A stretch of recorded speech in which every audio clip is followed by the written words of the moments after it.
Hey, welcome back to the Rec Room Radio Hour podcast. I'm, as ever, your humble and very contrite host, Michael Lundy, and we have a special interview today. We have members of the Boog, B-O-O-G, and we have Dan Crossgrove, got it, and Wes Christopher here in the studio. And a big thanks to Jay Moore and Rebecca Jade, Music Culture Supply, for giving us or hosting us in this really great venue. But the Boog, I'm going to admit right off the top, I don't know a lot about the Boog, but I did see them about 4 or 5 years ago when they played up at Sonic Accession Records up in Montoursville. And the vibe of this band is so cool. Anyone that uses a vintage Shure microphone to sing, that is, to me, that's the epitome of cool. But these guys are really not only really cool individuals, but they're really great individuals, great musicians, and we're going to hear some of their stuff live here in a little bit. But without further ado, we have Wes. You can say hi to the people out there. Yeah. Hey, hello, there you go. podcast land. There you go. And we have Dan. Hello. All right. So, welcome to the podcast. Welcome to the Rec Room Radio Hour podcast. And it's good to finally get to meet you guys. So, you're a local band. Where are you based out of? We are based out of Milton and now Muncie. We used to practice in Milton back when this thing all got started. That's where I live. Okay. And then Dan bought a house a couple years into it, and we've made his entire living room. Now, did you buy the house with the intention of the band? Was that the first thing? No, I got to buy this house for the band. It was a good secondary use for it, but the primary thing was just, you grow up and you're told, getting a house, that's making the American dream. Yeah. I mean, I was subversively pushing him that way the whole time for my selfish ends. Of course. Wes always has an ulterior motive that's band related to everything, every decision. You've got to have one guy in there that puts the band first. Yeah. You've got to. He's the one. He's it. Yeah. So, Wes, where were you born? Where'd you grow up?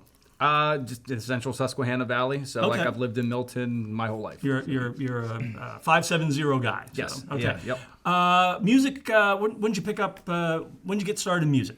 I started playing guitar when I was 16. Milton yard sales. I saw my first guitar and decided to buy it. What was that first guitar? It was a Dean. Okay.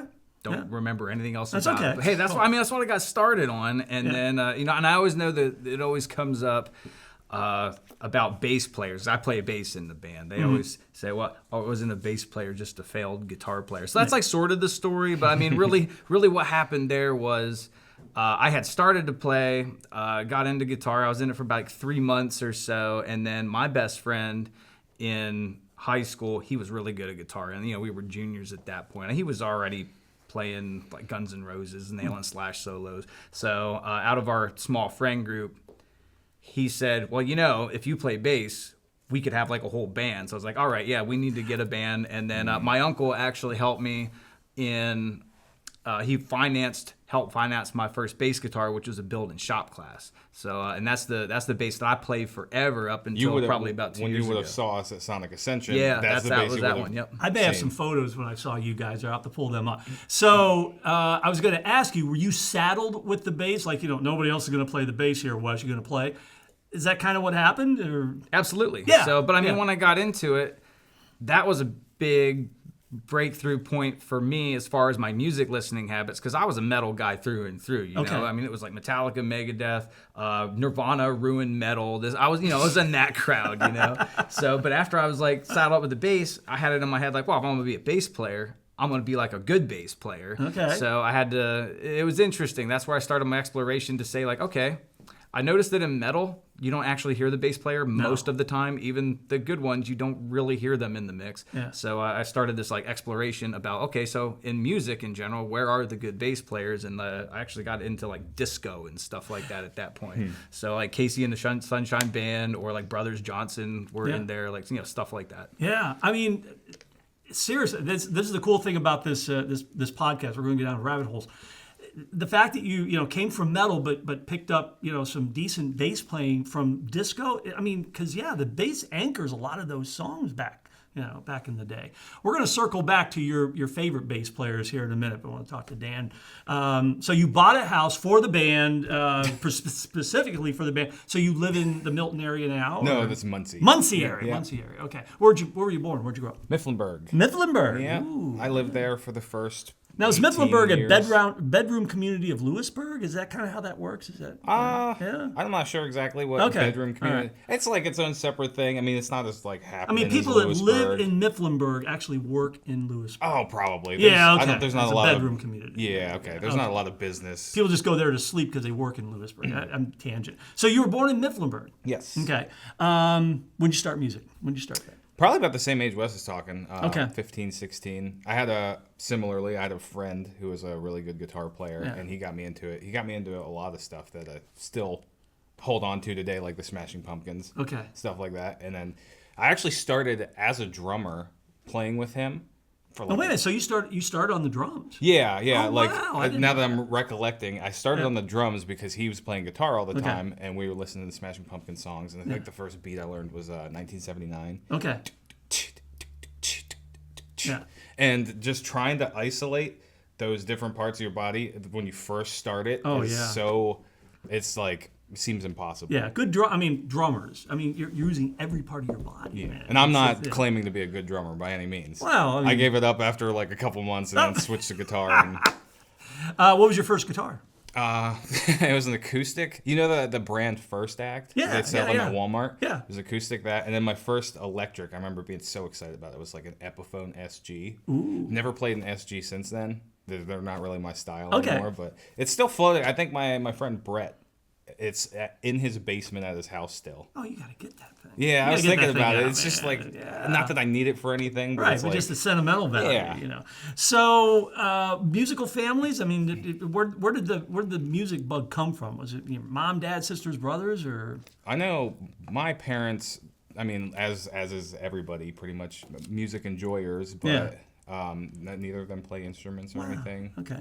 I So got it's my been- music taste mostly from my mom. I grew up with my dad's music taste and then kind of grew out of it a little bit, much to his dismay, and then adopted my mom's music taste, which was more on the heavier side. Oh, interesting. Yeah. Interesting. Okay. But yeah, so neither of my parents They don't play, but No. what they listen to definitely, influence you. yeah. Yeah. Of course. What about you? I mean, I had a cassette tape of the Beach Boys that we listened to in the van a lot. I love those guys to this Yeah. day. They're another big one. But now, as far as like my family goes and being into music, now I grew up on a farm, so country music was on like all the time. So I actually don't know any of the artists, but I know a lot of the songs. Cool. But I did do a little bit of a dive into it. Turns out Alan Jackson wrote most of the songs. So Yeah. that's from what I understand. Yeah. And then actually like getting into the mechanics of how bands work. My godparents are Bill and Chris Covert of a band called Covert Action that they used Okay. to be in the area as Yeah. a cover band. So my junior year, I went around that summer and helped roadie and set up for them. So I got to see a little bit of the inner workings of at least how cover bands work. Okay, cool. Interestingly, before I ever, years before I would have ever met Wes, my mom's brother would follow Covert Action from fair to fair to fair. So I saw them several times. I don't know fun. if it was in the same time frame, probably. Most likely, yeah. But yeah, that was cool because when I learned that, I was like, Oh, yeah. I know who they are. Yeah. I've seen them plenty of times. It's a small world in a small town. Yeah. You know? I mean, yeah, it is pretty small. Yeah. So the Boog. First of all, I love the name of the band. Where did the name come from? That was kind of your brainchild. There was like a several month period where, names are important, and I think they just have to sound good. Yeah. About the first time you say them, because you're going to be saddled up with it for a long time. Yes. And I feel like I remember it being an ugly process. Like we went through some really dumb suggestions. Throwing stuff at the wall, see what sticks. Exactly. You throw stuff at the wall, see what sticks. And we ended up just landing on that one. And I think that was originally there was a longer version of it. Then it's why don't we just go with Boog? Yeah. And then I was like, that sounds good. So Simple, is it the easy. Boog or Boog? The Boog. Okay. All right. Because all the good band names are taken. Mm-hmm. You know, the Beatles taken, Black Sabbath taken. I mean, you got to come up with something. And you're right. You're saddled with it. It's like, man, if you and you can outgrow the name. I contend the Beatles outgrew their name at about Sgt. Pepper. I mean, they outgrew that Beatles name. Mm-hmm. But what are you going to do? So when did the band start?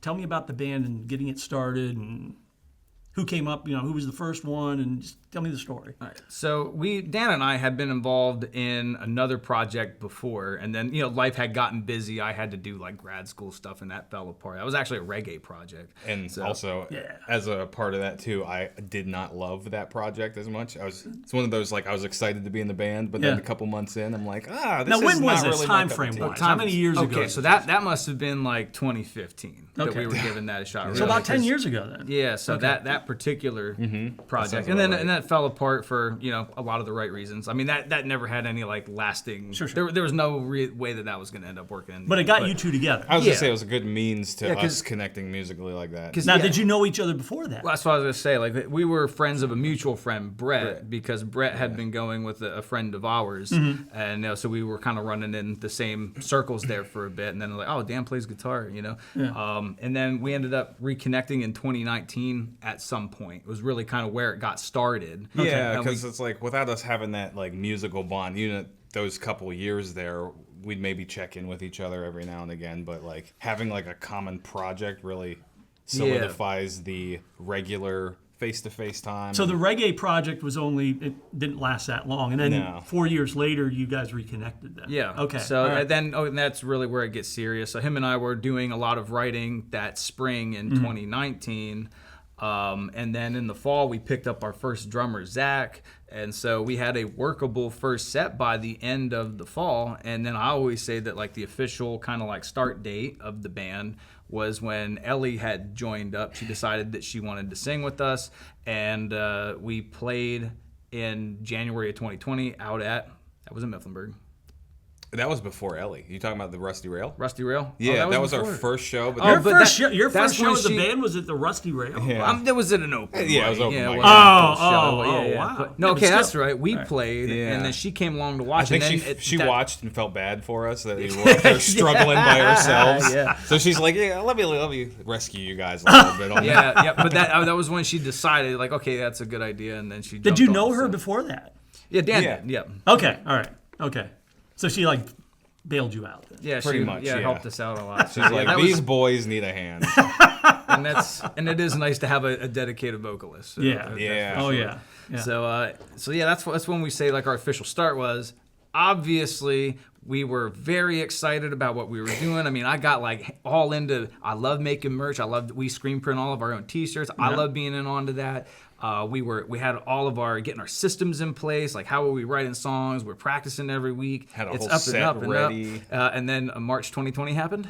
Yeah. Yep. Yeah, it was a freight train. So I think we had our first show scheduled, right? And then it got yeah, canceled. we had our first show scheduled. Actually, right down the street at the Duck Inn. Oh, that's where it was? We were supposed to go play at the Duck Inn. And so then, your very first show, you're ready to go, and then boom, everything shuts down. Yeah. Oh. So how did you use that time? Songwriting. I remember during those first couple of days because we were off or whatever. Like, we just run up and down. Like, we got a lot more band practices in, so we got a lot of songwriting done. Yeah. And then it must have been that summer that we met Al Paul through somebody that off of Craigslist that I had been purchasing equipment off of. That was such a random. In Shamokin, this dude was in from out of town selling his like uncle's music gear. Yeah. And he had mentioned, well, if you guys ever get in a recording, you got to go check out Al Paul. He's great. He's got the best stuff. So that's where we ended up. We did just that. Yep. Yeah. And he was not wrong in any measure. Cool. So we really and he's down in Neelysburg, right? Yeah, having a really great time down with Al and AA Productions. So that's where we took our first EP called Cabin Weekend. I was going to say, yeah. Okay. So here's a story too. Cabin Weekend, right? So the reason we called our first EP that was, but this was before Dan had bought the house, right? So we're practicing in my basement. Yeah. It is not sawdust everywhere. Yeah, it was awful. Low-hanging stuff. Yeah. And very much in the time limit because I also have a lot of kids, so it's like we're not playing late at night. It's very like we have these 2 hours to practice and that's it, right? Yeah. So what we would do periodically is I belong to a hunting cabin, out in Union County, and we'd just take all the equipment, go out there for a weekend, set everything up, and really hash everything out at full volume, not bothering anybody. That was so... Dude, to go from being in a basement where you got neighbors flanking either side and to go out to a cabin where it's like, oh, we can really crank this stuff and yeah. see how much it holds up. Oh, wow. Did a Yeah, lot that of our was- field testing. So yeah, we ended up calling our first album Cabin Weekend after our like time it. out at the cabin. I Yeah. like it. Because, you know, had you not found the cabin, again, Basement Tapes is already taken. You couldn't have called it that. So yeah, it's already taken. So you recorded your first album, EP, before you played your first gig. Is That sounds about right. that might be So- how the time frame That's works. cool.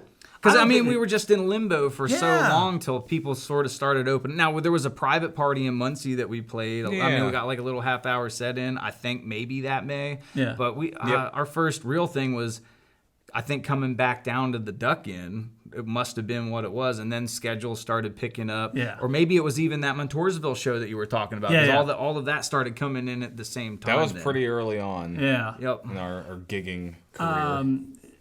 Do you think that recording, and how many songs on the EP? We would do 5 on an EP. Okay, so you had 5 songs recorded before you played your first official show. Did that hinder you? Did you feel like, we put the cart before the horse, or was it just seem natural to you? I never felt that way. Okay. It's just kind No, of like working within the parameters we were given Yeah. with COVID and everything. Exactly. So, like, we're a band that I feel like we've always had to be hyper organized because we always fight against time. So, during that time, the question was, how do we use this time the most effectively? Right. And that's what the answer was. Yeah. So, it's like, can't go out and play, might as well go record stuff, write songs and record Yeah. stuff. So. Now, do you enjoy, because you've been now an active project now since 2019 then? Mm-hmm. Do you enjoy the recording process more than the performance process, or do you enjoy performance more than recording, or is it about the same? You want to go first? And Sure. Like, I'll just go ahead and open because I feel like you got a lot more to say on this one. I would just say this is one of those questions that I know that Doug Ruckle kicked out one time, like from Meanderthal. Yeah. He's one of those guys on the local scene that he's absolutely great. I love picking his brain about stuff. But yeah, he had asked that one time, and it's an important question. Because it's fun to play live, but then there's also that I think I err more on the studio side because a lot of what I'm in the band to do, I love writing lyrics first. Like, that's my primary business. Is I like to get in, I like to write lyrics. So having a permanent record of those lyrics that we created that song, we wrote that song, that's the most important thing to me. And I think playing out, I also like to do that, but to me that more supports those songs that we wrote, and until we have the official record of it, it's like it didn't happen or something. So I like the studio aspect of it from a writing standpoint. Okay, but the process, though, you like just to have that recording, that record of the song, but the recording process, do you enjoy that? I do enjoy that quite a lot. Like, I even tell Dan sometimes, he'll say, "Oh man, I feel like you're being bored sitting there watching me lay this guitar down or Adam doing the drums." Like, no man, I like being a fly on the wall. Yeah. I like watching this whole process. So there's that too. Yeah. Not to mention, now that Dan has, well, I'm sure he'll get into it. Like, he's got quite a setup of his own that we've grown into, but. I have to make a lot less arrangements to go record at Dan's than when you're booking shows and like making arrangements with people. Now, who does all the bookings in that? Is there one dedicated person in the band that does all the booking, or is it? That's kind of like a combined effort. Oh, I feel really? There was one point in time where everybody had like more defined jobs, and there are some jobs that are still more defined. Like, Dan is the finance guy. He's a part of, so we get paid. I just kick the money to Dan. He figures all the accounts and stuff like that. I typically handle I used all to the balance merchant. the accounts. Yep. It's been a little loose these days. but. I handle all of the merchandise and things like that.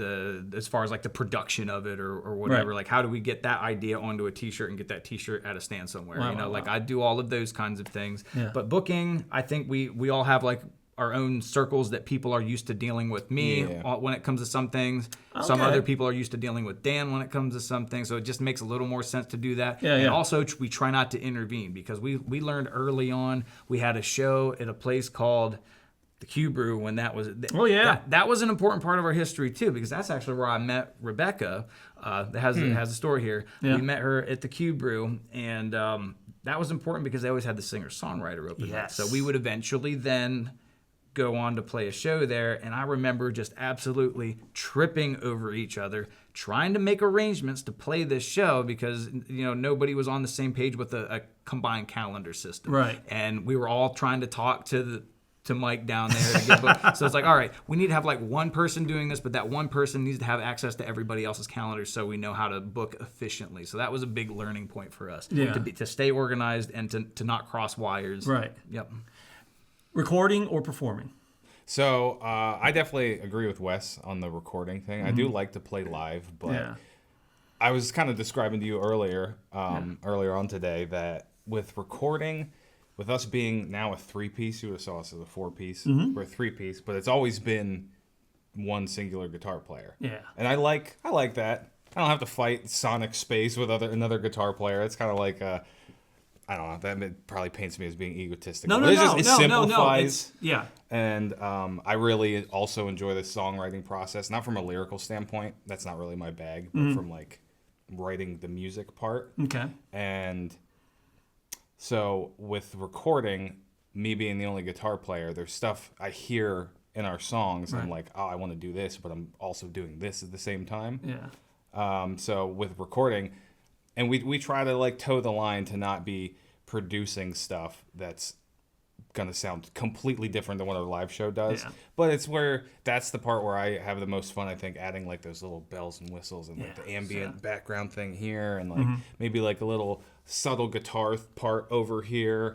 And I feel like I'm at my most creative, like I enter that creative flow most in the studio setting. Because there's some times where we'll have a song and I didn't initially intend to put like a solo in it or something, and then I sit down in the studio and I just listen to the part and then just make it up on the fly and then try to remember it later. and that's, I think that's the fun, the fun and rewarding part about recording is doing just what you do. You hear something and you're just like crafting it.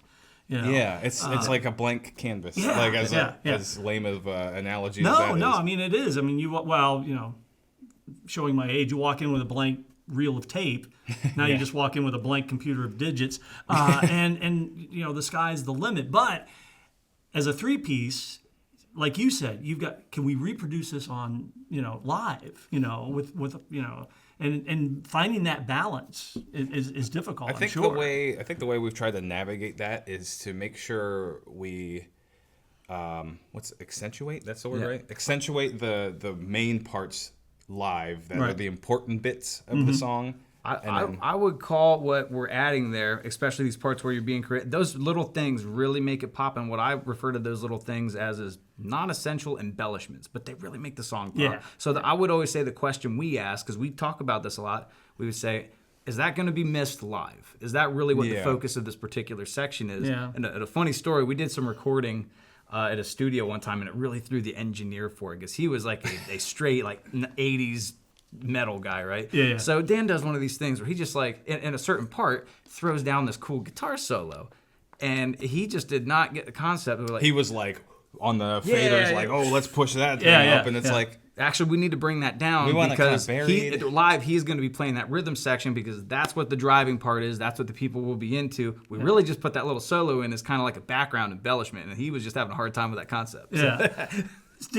So when you started playing guitar, I mean, have you always been in like a 3-piece band as a guitarist? Actually. Yeah. I mean, there was my first band outside of the reggae project we already talked about with Wes. My first band beyond that was me as a solo guitar player, but then we had a second guitar player for a bit, and then we didn't.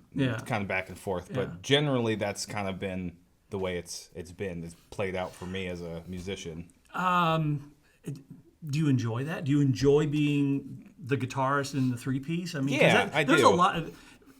We're going to talk about a bassist in a 3-piece in a minute, but just the guitarist in a 3-piece. I mean, you've got to, do the rhythm and the leads, and how do you break those up? I mean, it's a lot. I mean, is it daunting to you or? I feel like I've been steeped in it long enough now that it just feels like the norm. But I do initially like juggling. Oh, I have to do the rhythm stuff here, and then like solo time, and it's like switch to solo mode. Yeah. And actually, I was so reluctant to take solos in this reggae band. Right? There's this one pivotal moment in my guitar playing career that is thanks to you. We were playing this reggae cover or whatever, and Wes was like, take a solo. And at this point, soloing was like not a thing that I really considered. Were you planning? Were you planning on, or did you know he was going to do that? No. Oh, He dude. just like, and we're in the safety of like a practice space. It's just the three of us. I'm thinking like he's a guitar player. Dude, make the guitar go. Right? He's like, take a solo, and I'm just like, I don't know how. I don't even know where to start. Yeah. And he was like, well, the drummer and him at the time, he was like, we're not moving from this spot until you make your guitar say something. And so that was that defining moment. It's like, here's the notes you can pick. This one. Then And you're on stage like playing the song, or no? This was in like a practice environment. Oh, I thought you were like playing out, and you're like, take a solo. Ha! It's like, oh, okay, so you're just rehearsing it. Yeah. Well, I don't know. Maybe you are. You know? But no, that was the pivotal moment for me that broke me out of my shell and started getting me comfortable with like soloing and also like improving. Yeah. Like up to that point, I was like, I wouldn't dare play something that I didn't like strictly rehearse before. But so now it's like, Yeah. But so yeah, I've been, like I said, I've been steeped in it long enough that I'm used to that, and I like it. I still consider myself rhythm player first. Okay. Solos, because like sometimes the song needs one. Yeah. And I'd like to think I've developed something of a style of my own that's like unique to me, as like every guitar player does. But there's like way better lead players everywhere around me all the time. Yeah. And it's just like what I really, you know. I know the feeling. I like to try to cut my teeth on the rhythm, like playing interesting, cool rhythm stuff, writing really cool, like rhythmically. Yeah. Using neat chords. And now the bass player in a three-piece has to almost be a lead bass player. I mean, and what I've seen of you, even today, you kind of fit that bill. I mean, you're very melodic. You're not a root note guy, and you can't be that. I think in a three-piece band. I mean, without being super boring. Anyway. Yeah. It's about filling space like anything else. That's really my angle on it. One more thing, just to finish up the idea of like guitar players in a three-piece. I'm also glad that we only have one guitar player, just from, I guess, a total band standpoint, because it's not like we're running around with a dedicated sound guy, right? I think it's a lot easier to dial in when there's only one person fighting for that sonic space. It's a little more forgiving when it's like, you got to jump off stage and go push the slider or whatever. There's only one guitar player. Everybody has to be like, turn down. Yeah. You're not fighting against two who Right, are playing way too loud. Good point. I never thought of that. So our dynamic, I'm thankful that it's that, and we've said, thinking about introducing other instruments, it's like, man, I would rather see like a keyboard or something else that would also facilitate that. But playing bass, I do feel like I have to be a little bit busier. I mean, there's a certain style I like to play that I think helps to facilitate that too. But I always have to be conscious about, if we're going to be taking solos or something, am I playing a line in such a way that's going to not have the bottom falling out. Right. And I think we've only ever let that happen like one time.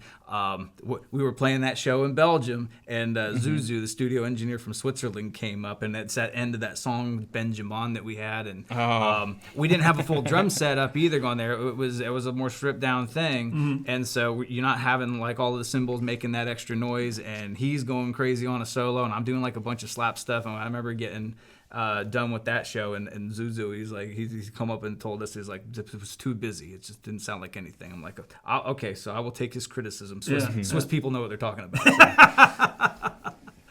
Now you talked about songwriting, and you talked about you're more drawn to the lyrics, and you're more drawn to the rhythm and the musical structure.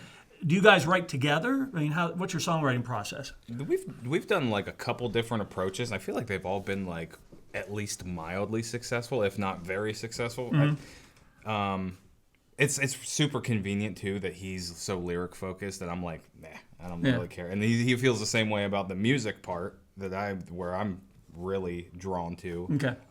So we've tried a couple different. You want to? Yeah, I think we have a real good setup where like nobody's really on anybody's toes. So I'm really thankful for that. Everybody's getting to be creative in the way they want to be creative.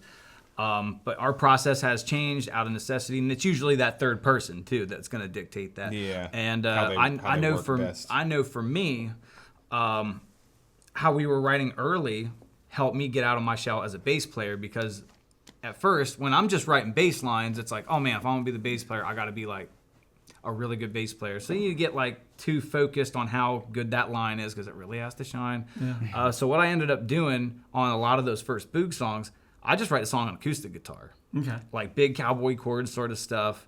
And then so I created a limitation for myself, like, okay, so I'm not starting from bass. Now I just have to make a bass line that conforms to that. And that took a little bit of that pressure off. Okay. And then I'd usually just kick the song off to Dan, who would not play that guitar line at all. He'd come up with like some totally different thing. You're writing the lyrics in a melody that when you send it over to Dan, he may not even use the melody. Right, like so that original acoustic guitar is just a scratch track, and that goes away and it never shows up in any type of recording. So there's a lot of songs got. That's where I'll try to take it and make like these stupid chords. I don't even know the names of them, but it's like, oh, it's in the same key, and it like kind of shifts the direction. There are a couple early songs though that the way Wes wrote them on guitar, I just played it like that because I'm like, that's cool. I like that. Wow. So, but we absolutely don't do things like that anymore. But sometimes Dan would come up with a riff and we'd jam on it, and then I would jam some lyrics over it. There was a couple of ones like that. Mm-hmm. And then since having our most recent drummer, Adam, that was something to get used to. We never used to jam. Ever. Like we normally would come in and it would be like, here's the song. We've already kind of worked out. It'd be a little more cerebral, right? You know, we would talk it out. Right. Okay, this part will go on for this long and then we'll transition after this many measures. That doesn't happen anymore. So Adam, he is a very good instinctual player. And he really fits what we're doing in like this very raw way. Yeah. That his instincts are great. So what we have been doing that we never used to do is just jam. So what'll happen is we'll get onto something in a rehearsal setting to just loosen up, warm up. He'll start some type of a beat and I'll jump on with a bass line, or Dan will start something and Adam will put to it, then I'll jump in. You know, somebody starts it. Mm-hmm. But after it's like, you can tell something's happened after about 15, 20 seconds. I'll be like, okay, time out, wait guys. I just take the phone out, get the little voice recorder, throw it on in the middle of the floor. And we usually get really great stuff. And then I'll take it home and then listen to it the next day at work while I'm getting all my things set up. Yeah. And it's just like, wow, because when you're in a jam, you can't hear everybody else all the time because you're working on jam. But then like, wow, we got some really good stuff we're sitting on. And this past summer was super lucrative for that. So much so that you even started organizing them into like your different folders. Like, oh, these are the ones that are like hot, primed, and ready to be songs eventually. And then some of them are, you go back through, like, do any of these match up for keys, or maybe we just need to modulate something a little bit. That's cool. So, we're piecing them together that way. And then there's some stuff that the dynamic of the particular jam works out so well.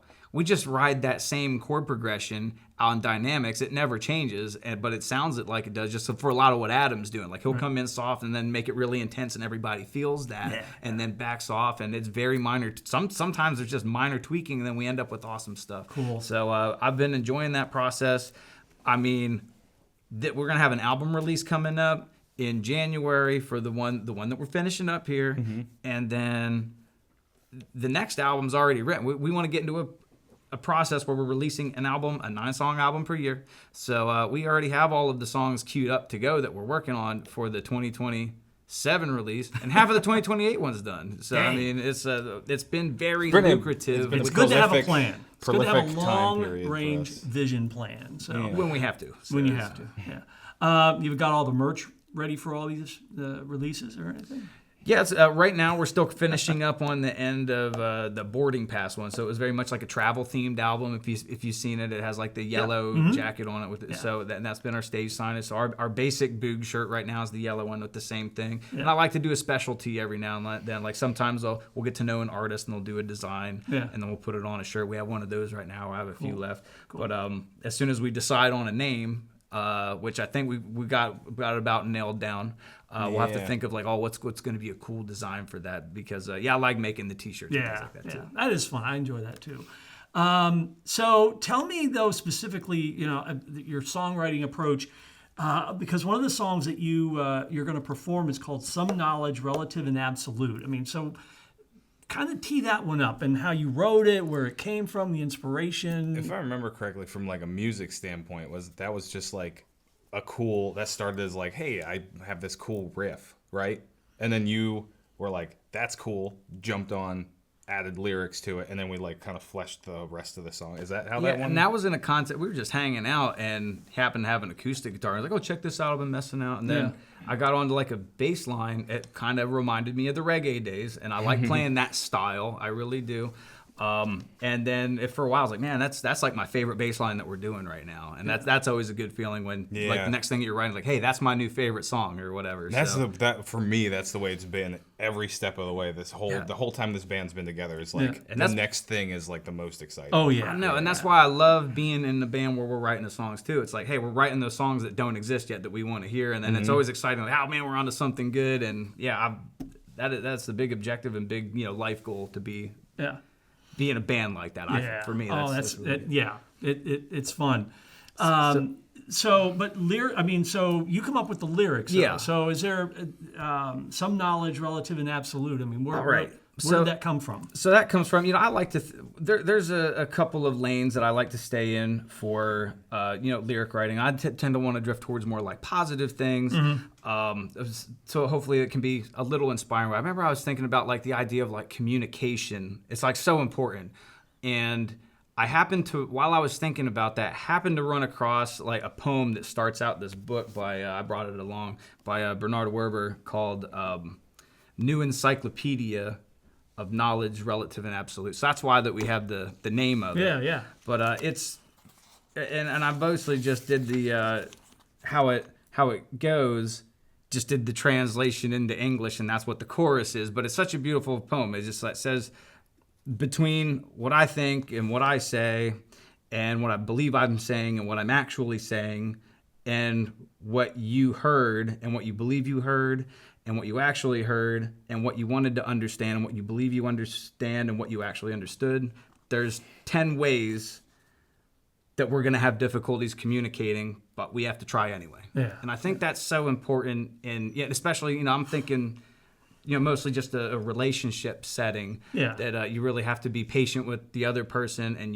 you have to listen to understand, and especially if the other person is not always great at communicating their ideas, sometimes that's where people find it easy to get upset or frustrated with another person. But it's like, okay, you have to understand that maybe they had something going wrong on their end, or you had something going wrong on yours. Be patient and communicate well, and be humble and patient with each other. Interesting, because as you kind of tease that out, when I listen to you guys record that song live there is a communication between the bass and the guitar on this song, and it kind of bounces back and forth. It's almost like the old Pong game where you're playing something and then you're kind of answering it back.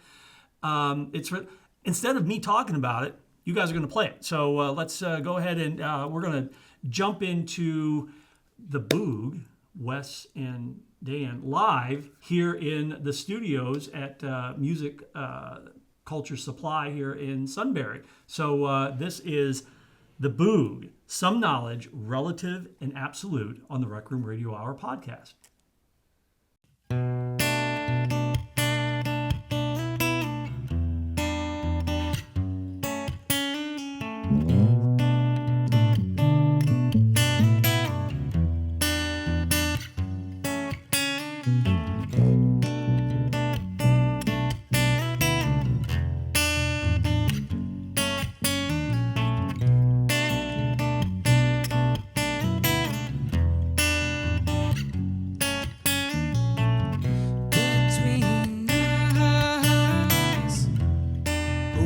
Tracks of empty air.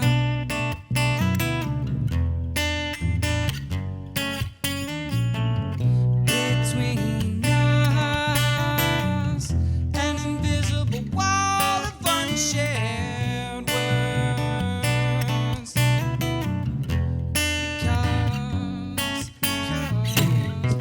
Because in between what I think and wanna say and what I think I'm saying, and what I say and what you want to hear, and what you think you hear, what you hear and what you wanna understand, and what you understand. So many ways to go wrong, but come on and try me, I'm easy. So many ways to go wrong, but come on and try me, I'm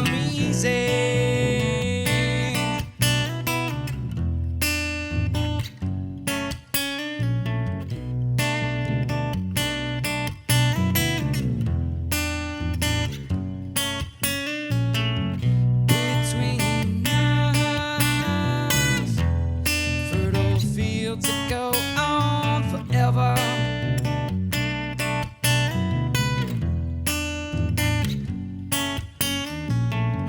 Between us, a cathedral that we can enter together and unafraid, because we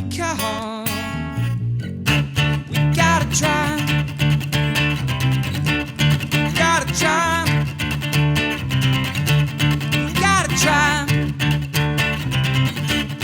Gotta try. Gotta try. Gotta try. We gotta try. We gotta try. In between what I think and wanna say and what I think I'm saying, and what I say and what you want to hear, and what you think you hear, what you hear and what you wanna understand, and what you understand. So many ways to go wrong, but come on and try me, I'm easy. So many ways to go wrong, but come on and try me, I'm easy.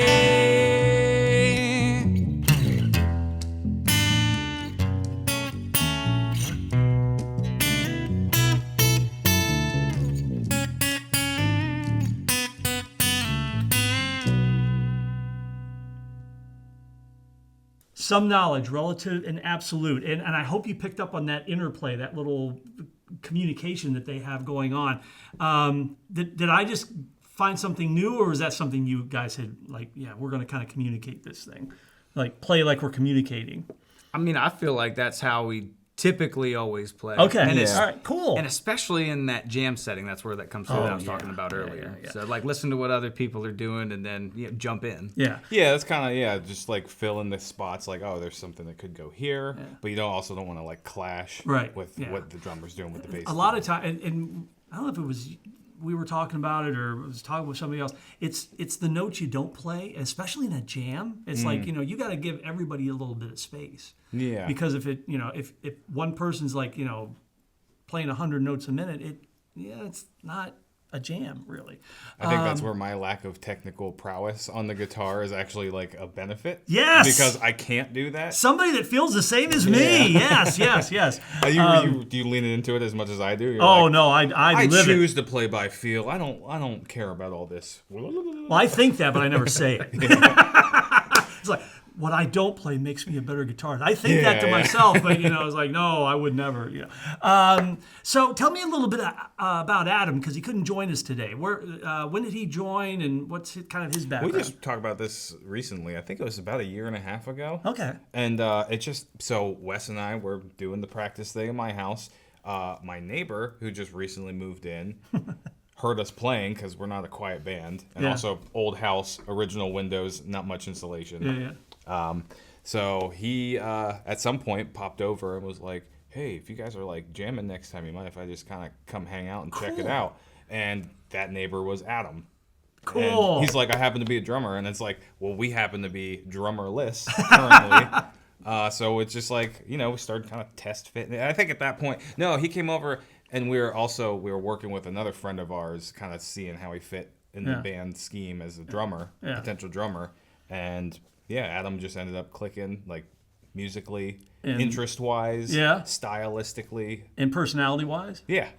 I mean, that's so important in a band. I mean, you can have somebody that's like technically proficient and this virtual, but if they don't fit in personality-wise, it's like, oh man, there's something missing. I know it's such a buzzword, but vibes are important. Yes. I tried to avoid that as much as I could. No, there's such a list of things that I think are important when considering bandmates. And I mean, one of the ones that he really has checked off big time is just the geography. I think a lot of bands fall apart over. No, seriously. No, I got it. I've quit a band in the past just because, it's only a half hour away. You do that twice a week, that gets old fast. It's like, I mean, this guy's really right next door to Dan, and just the instincts that he have that, some of the other people we play with, their instincts are different. Yeah. And I know that Dan and I've talked about this before. Like, it seems like we kind of grew up in that era where like nu metal was always in the background, and yeah. getting those instincts and just knowing what to do. Like Adam was clicking in with that, and not all drummers have that. And I think that's a lot of really what made it sound good. Not that we're a new metal band by any chance, stretch of the imagination. But it's definitely the an underlying there, influence for both of us. Yeah. Well, you guys, it seems to me that you guys draw from a lot of influences. Like a lot of your background, you draw from a lot of stuff. Like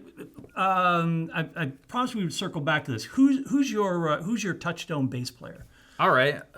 I'll think about that one for a second, but I will preface it by saying we thought about the influences thing a lot, especially early on, just because it seemed like nobody in the band was familiar with anybody else's favorite band. Like Dan loved Mastodon. I couldn't name a Mastodon song. Sure. I, of course, was into as far as bass players, getting back to bass players. Well, even bass players are music. I mean, but I'm interested to know who your bass player touchstone is. I think it was like getting into like Les Claypool and Primus that helped me get my chops. Yeah. And then there was a time in my life that I think if I would have started a band, it would have been like a Primus sound-alike band. And I'm not trying to patronize you, but I did when you guys were playing. It's like there's a little Claypool in what you're doing. So yeah, so that helped me get the chops, but then I wanted to write songs that were not like that. I don't know if it's more song sounding. Yeah. Les Claypool has this thing. You could just say good songs. Okay, that's fine. Yeah. No.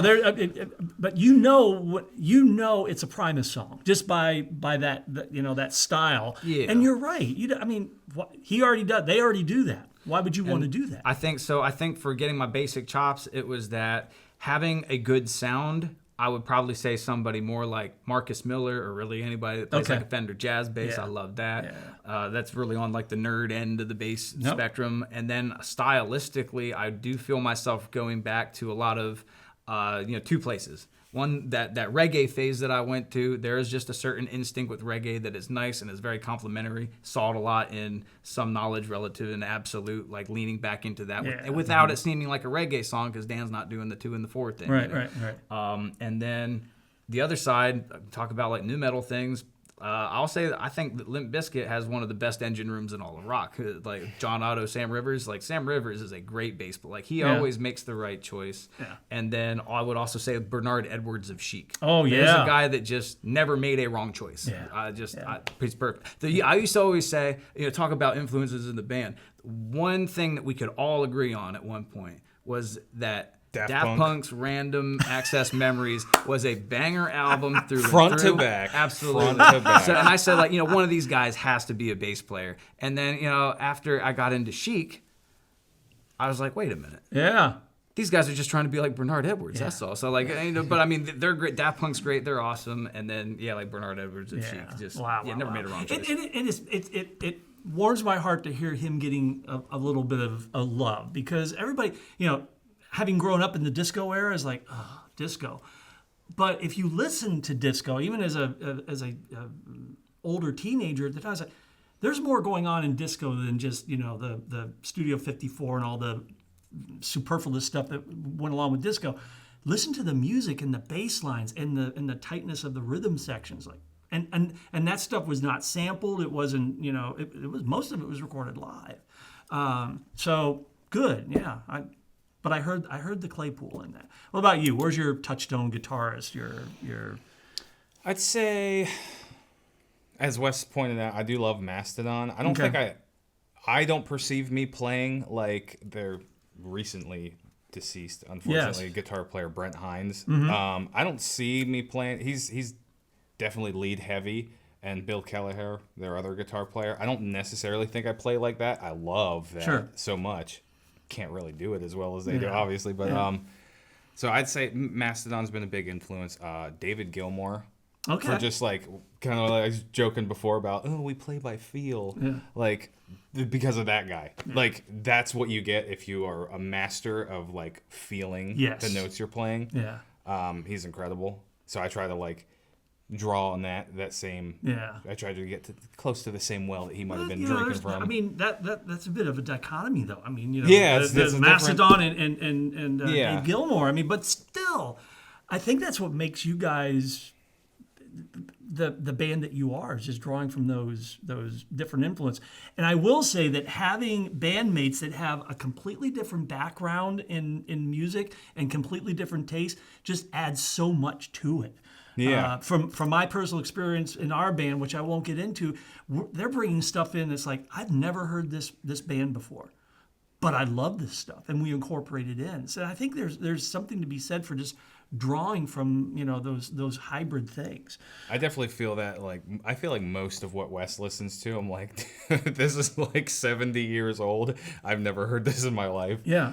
But I mean, he's got more of like a, what would you say, eclectic music taste, and mine's pretty like, Tool and Mastodon and like Linkin Park growing up, and Ozzy, and like pretty mainstream stuff. I'm not too much. I feel like not too much of a deep diver as far as like underground music stuff. I find the stuff I like, and I'm stuck. I don't know if you stumbled on it or if you, but one of the songs that you played here, and I think it's one that Jay's going to use. I mean, you're getting into some kind of gypsy jazz kind of stuff, some John Jordan stuff. That was like a between camera take. All right. But yeah, that's right. You guys were just kind of jamming. That was bred from like putting the phone on the floor and like actually, is that the one that was started with Adam's drum beat? No. Is that the one? Like the paradiddle beat that he. Is that how that one starts? I think it. It That's must have been. But that was a byproduct of us. Yeah.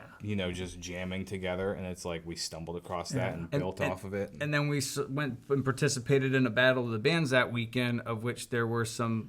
One of the entrants was belly dancers, and they were doing the things with the finger symbols. And then after I saw that, I was like, okay, this makes sense. Like for that jam that we had did, it was really cool to add that as like almost a shuffle. Be like, like I can't wait till that one's done. That's song. I mean, I when you played that, it's like I'm hearing like nothing but hand percussion, man. And when you said the finger cymbals, like, oh shit, yeah, that's gonna work. But your guitar playing on that was just so sublime and very, like I said, very gypsy jazz. I'm like, he's going places I didn't think he was going to go. So, and I'm not sure where that I feel like that's a common theme in metal music too. Is kind of sounding that Middle Eastern-y, Egyptian sounding scale type stuff. I mean, a lot of the heavy metal guitarists, even back, the early heavy metal, Django Reinhardt was like their touchstone. Yeah. And he is the king of gypsy jazz. So I'm not sure where that comes from. It's just like something I've always really liked. Cool. Maybe System of a Down. I feel like they kind of touch in that. That might be my first introduction to that kind of stuff. Yeah. We're going to wrap things up here. And I've got one last question before we part company. Is there anything that we didn't talk about today that you wanted to talk about? Putting you on the spot. I don't know. I feel like we could go another 2 my gosh, hours we could do. Stuff, on the old format of the podcast, there was no time limit, and we would just go down rabbit holes, man. So yeah, we could do that.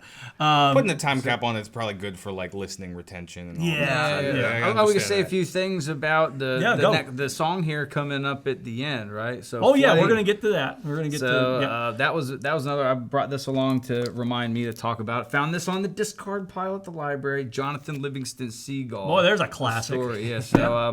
We take a lot of inspiration from literature too. So that's what Flight's about. And I remember that when Dan and I talked about a process, we sat down and we wrote that song in 20 minutes, because I found we were talking about this book and it all came together. Had a good message for it about breaking out of your limitations and going to do something. So is this still required reading in high school? Because I remember in high school we had to read this book. It is now. It is now? Yep. Good. I like teachers like that. So this is another example of something Wes brought to the table. I'm like, what even is that? I've never heard, but you know what it is. Oh yeah. I've never heard of that before. This book was a huge. This was on the. You had to read this in high school, man. And I think I read it and I just brain dumped it as soon as I read it. So I'm going to go back and revisit a lot of people, they hang in with it until you get to the telepathic seagulls, and then people are like, wait, what? Yeah, you're on a distant shores with a green sky and a double star for a sun. And 14-year-old me is like, okay, we're done. So I'll have to readdress it now that I'm 63. It's more to life than just chasing fishing trawlers. That's true. Yes. Okay. So anything we didn't talk about that you wanted to talk about, Dan? I don't think so. Okay. I love the opportunity. I appreciate very much you having us. I love the opportunity to finally get to meet you guys and actually chat with you a little bit. All right. Final question. We ask it in every podcast. Is there a piece of gear, amp, bass, guitar, pedal, whatever, that you got rid of that you want back? I kind of have one of those. Go ahead. If you need a minute to think. Yeah. I have the best guitar I've ever played. What is it? It's a Vigier. It's like a French. So I learned about it through him. He has a friend who had one and loved it. Okay. It's like this French-made boutique guitar. Oh my. I found one secondhand at a shop in the United Kingdom on Reverb, and I had it shipped, and it got held up for months in customs. It's the best guitar I've ever played. Oh my gosh. So even if I had this other guitar back that I'm about to talk about, Yeah. I probably really wouldn't play it that much because I've got the best one already, in my opinion. But it was a BC Rich Mockingbird. Okay. And I like kitted it out with like some Steve Vai brand pickups. And it just like, I remember you were with me, I'm pretty sure. Maybe you weren't. Maybe it was Brett and his dad. But I went to a music store and I was torn between that one. And then it was like one of those Epiphone Goth series Les Paul. Right. And I liked the way the Epiphone sounded better. But man, that Mockingbird just felt perfect in my hands. I ultimately went with that one. Mm-hmm. And it's like, it was a cheap guitar. I think it was $200 or $300. I put some like a couple $100 in pickups into it. Yeah. But I think about that. But man, the guy that I sold it to, I met him at like a parking lot off Craigslist sale, and he was so happy because he'd been looking for one of those in that finish, which I think was a little more rare. Okay. It was like a beautiful finish to it, and he was so happy. So I like to think he still has it and cherishes it, but I do miss it sometimes. Yeah. So that the adoption had a happy ending as well. Yeah. It went to a good home. Went to a good home. Thank you very much. Wes, is there one that you want to get back? Is there one that you know? Well, yes and no. But it's interesting because Dan's bringing up about this Goth Epiphone Les Paul, right? I had a Goth Epiphone SG when I was younger. Ended up selling it to get another bass, having a good backup bass, right? Yeah. And I remember that was a super cool guitar, and it was like the first one I ever bought where it was like new and like not off, secondhand market or whatever. So I was like, after a while, man, that would be nice to have that guitar back. Yeah. Within the last year, I was out at a wrestling tournament with my daughter out in like State College, and nearby there was somebody that was selling an Epiphone Goth SG Thunderbird bass. Okay. And I ended up picking that up, so I feel like I got a little bit of redemption on it. Honestly, I mean, I don't play guitar really that much anymore. So like, I'd rather have the bass so I can, because they look cool. Those Goth series ones, if you know what we're talking, there's just like black matte with the shiny black pick guard, that little Crusader cross on it.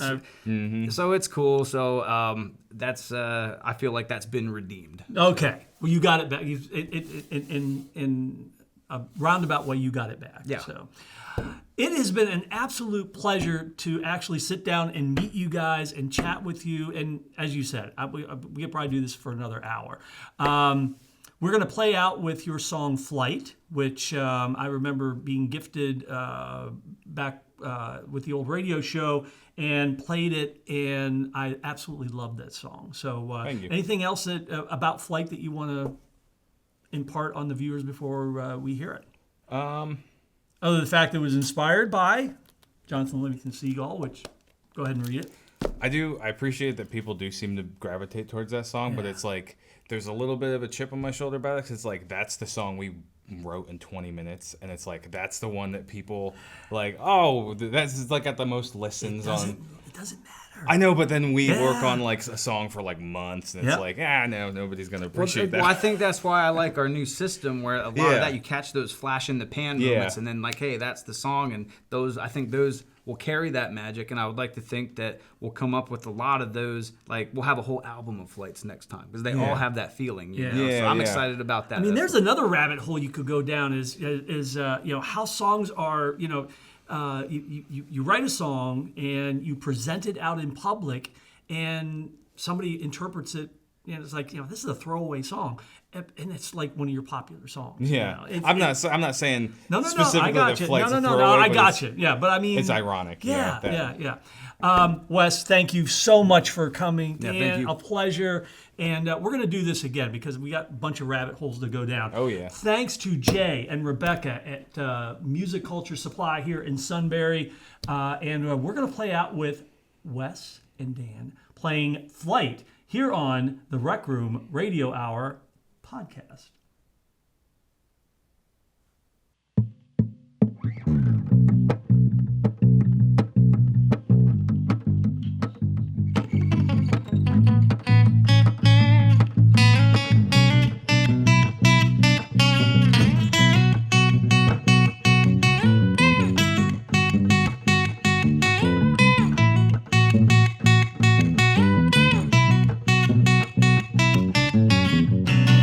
No setbacks, no fears. Just what I need to get out of here. Got my wings and a will to fly, even if I'm on my own until I reach the sky. Pressing power into these new wings, higher and higher into one in a million things. I'm gonna have setbacks, but I can't have fears. Break through the nothing that's been keeping me here. Another dimension I will transcend. Perfect speeding through the me that I need to be.